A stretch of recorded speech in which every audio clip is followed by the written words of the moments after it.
Salah satu juri MasterChef Indonesia, Renata atau Chef Renata, baru-baru ini sedang viral di TikTok.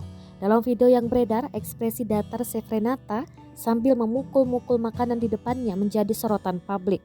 Video viral ini berawal dari unggahan Instagram story artis Tara Basro. Tara mengunggah video ketika Chef Renata sedang menatap hidangan penutup sambil memukul-mukul ringan dengan sendok karena teksturnya yang kenyal.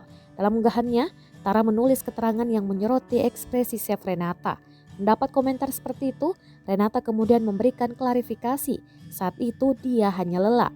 Video tersebut kemudian viral dan diunggah di akun TikTok @misspreti370. Banyak netizen yang setuju dengan pandangan Tara Basro.